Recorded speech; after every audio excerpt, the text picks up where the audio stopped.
What's up everybody? In today's video we're doing a breakdown of the marimba solo Dos Amigos by Murray Houllif. The purpose of this video is to help you practice better when learning the solo and therefore have your best possible performance. Make sure to subscribe, like, and comment to let me know if you have played the solo, are learning the solo, or what other solos you would like to see broken down. If you have not already, check out the performance video and the practice video of this solo. Let's start with the details.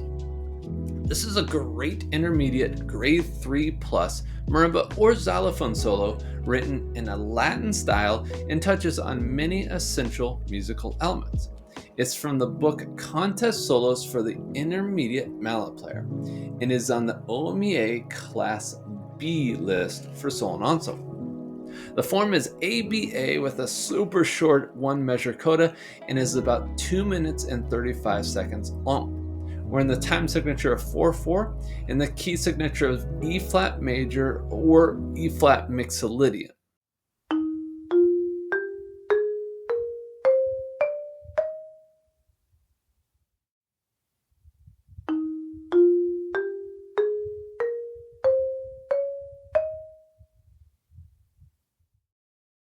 This piece uses the treble clef. The feel and style of this piece is marked as a moderate Latin and includes a slower middle section. We have tempos of 108 and 80 beats per minute and includes a 2-measure rallentando and a 4-measure accelerando. The title translates from Spanish to English meaning two friends and is a great chance to talk with students about the history of the marimba. The marimba developed as beginning versions of it were introduced from Africa to Latin America in the early 16th century. It made an impact on the culture of several countries and is even the national instrument of Guatemala. Do a search and check out some videos of authentic Guatemalan marimba bands. This is a great piece to work on rhythm. There are lots of eighth notes used in this piece, many which are syncopated, meaning played off the beat. To notate this, there are many notes that are tied together.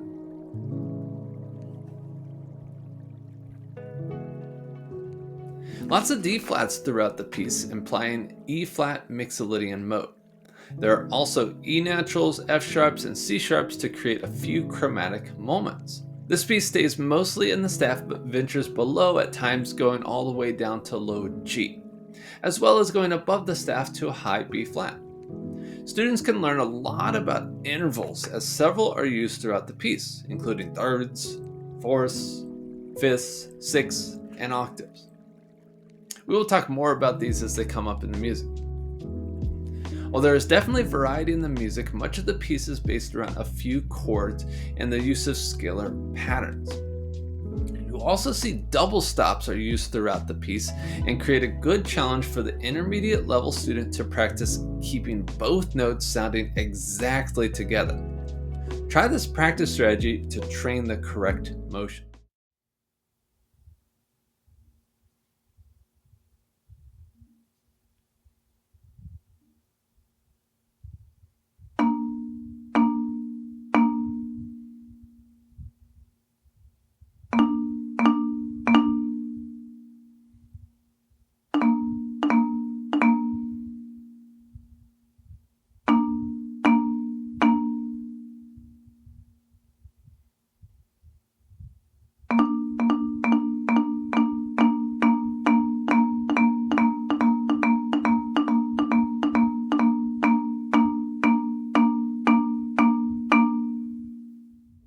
There are several rolls in the piece, including an extended 6-measure rolled section. This section will help build correct interpretation of tied versus untied rolls. We also have a few dynamic moments that are written in, but lots of opportunities for micro phrasing. This is a cool solo that exposes students to new styles / a bit of history of the marimba, has a few rhythmic challenges, and is a doable tempo for most intermediate players. Let me know what you like about this piece, what you find challenging about it, or anything else about this piece you find interesting. Let's check it out.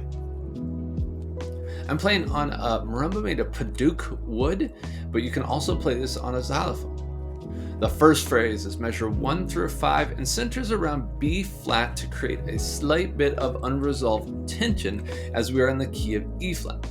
The main skill used is playing double stops in diatonic thirds. Diatonic meaning staying in the key. Some of the thirds will be major thirds or 4 half steps.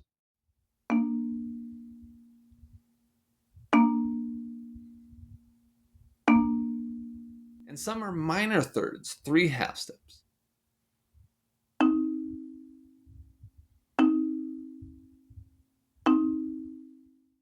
Try playing a full octave of diatonic thirds to get familiar with this skill.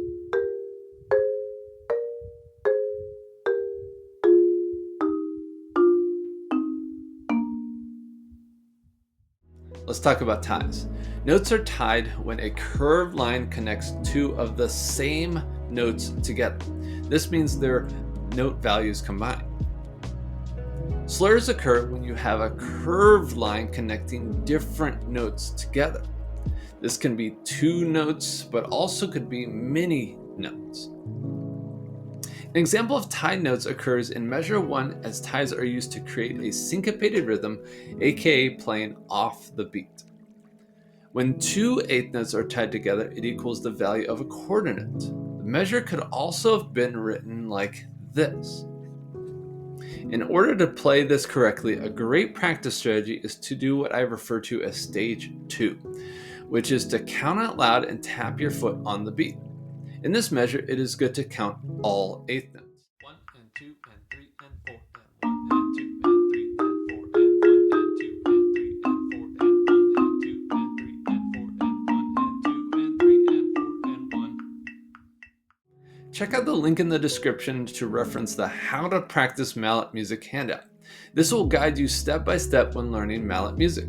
Keep the same approach to each note by lifting your mallets after you play to get a consistently great sound. This also helps with shifting the mallets from note to note. Be careful to not pulse your mallets on downbeats that you do not play.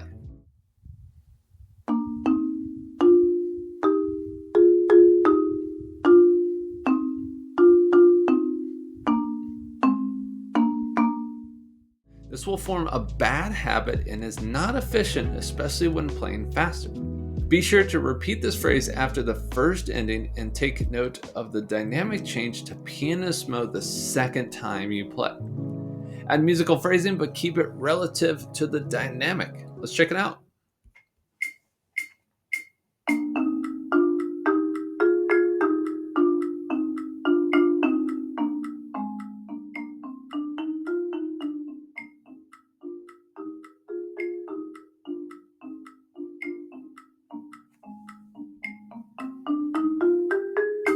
Phrase 2 is measure 6 through 10 and uses more thirds. Measure 6 through 8 centers around a common set of chords, which are E flat and D flat major.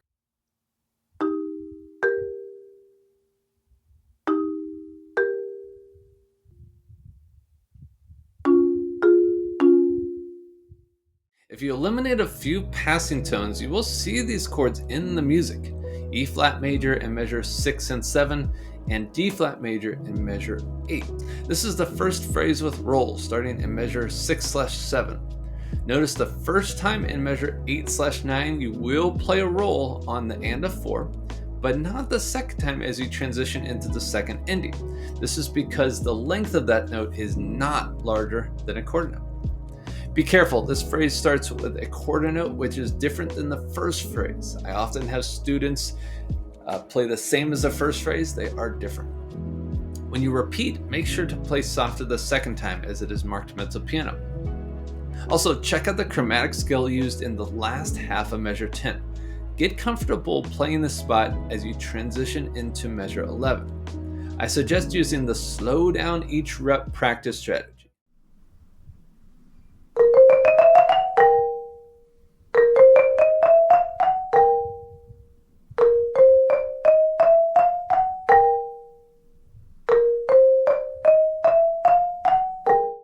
Let's check out this phrase.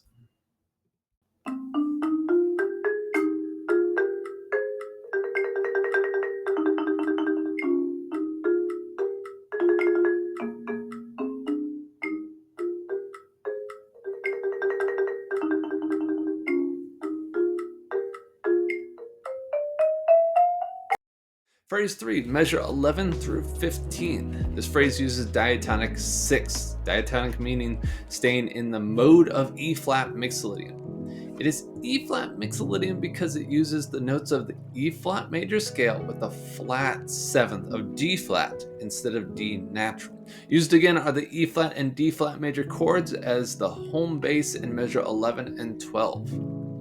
Notice the use of the chromatic scale again in measure 14, just like measure 10, but now it's written down an octave. There's also great musical variety used in measure 14 as the pitches go up, the dynamic goes down, which is the opposite of what normally occurs. The higher pitches and louder dynamic creates a climactic arrival point for the first half of the piece. Let's check this phrase out.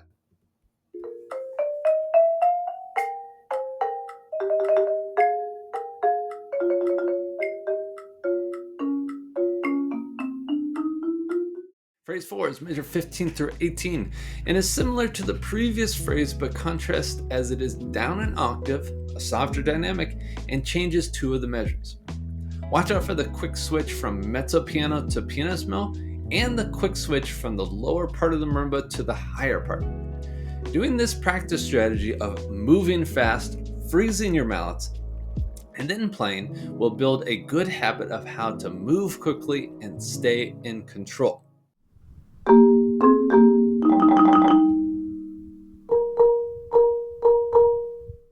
Let's check the phrase out.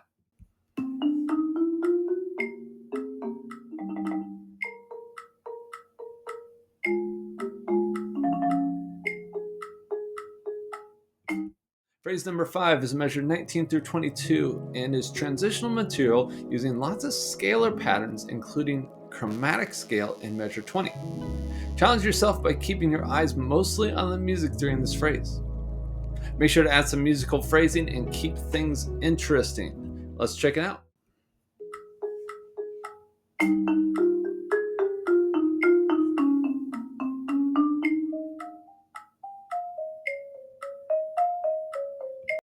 Phrase 6 is measure 23 to 29 and continues the transitional material. Here the composer uses wider, more spaced rhythms as well as more repetitive notes to keep a feeling of slowing down and transitioning to a new section. The music then does a gradual slowdown in measure 27 and 28. Check out a link to the metronome click track in the description so you can practice the tempo changes. Notice the ties in this section again, making sure you're combining the note values to create these syncopated rhythms. Let's check it out.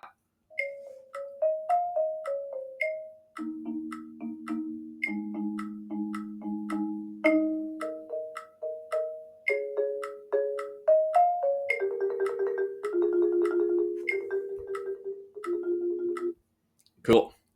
Phrase 7 is measure 29 through 32, and this marks the B section of the piece as it is different overall than the beginning of the piece.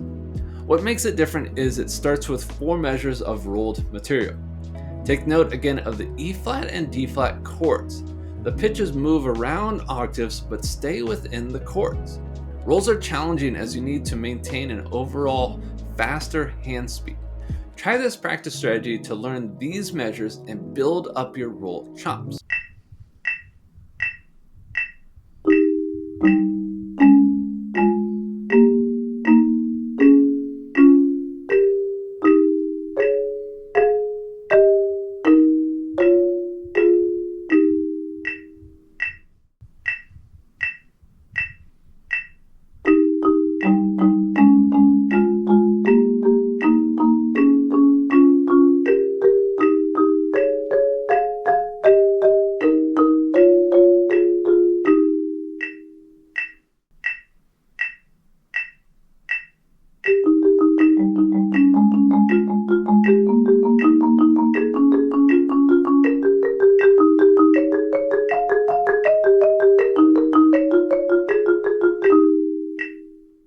Make a difference between tied and untied rolls.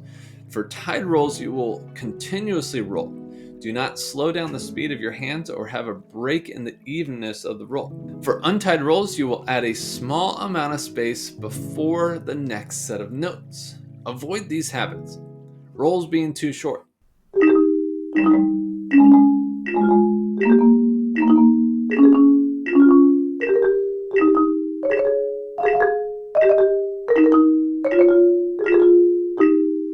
Slowing down the roll speed.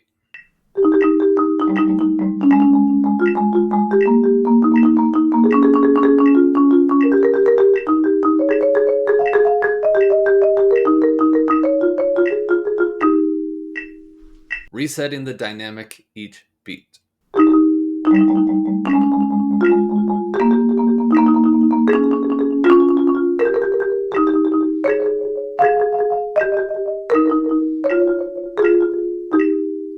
Let's check the phrase out.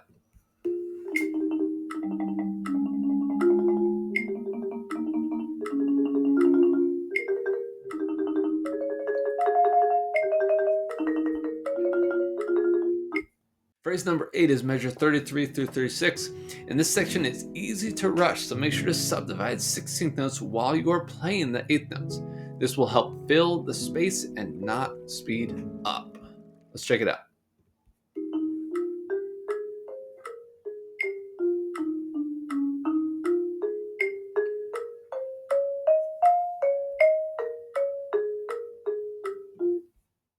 Phrase number 9 is measure 37 through 42. This phrase transitions back to the beginning tempo. At measure 40, it is marked crescendo, poco, poco, e accelerando. That means you will gradually get louder and gradually speed up. Be careful to speed up gradually and not lose any beats. Try playing this phrase as stage 2, which again is tapping your foot on the beat and counting out loud as you play. This will expose if you are missing any rhythms. Use the metronome click track linked in the description to practice this. This phrase will transition back to the DS, the doll signal, marked at measure 6. You will then play from the DS all the way through measure 18, then jump to the coda. The coda is very short and ends the piece. When you roll the last note that has the fermata, make sure to roll longer than the normal value of the note, which is 2.5 beats. Let's check it out.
And that's the piece. Thanks for watching, and hopefully this video has been helpful. Make sure to subscribe, like, and comment, and I will see you in the next video.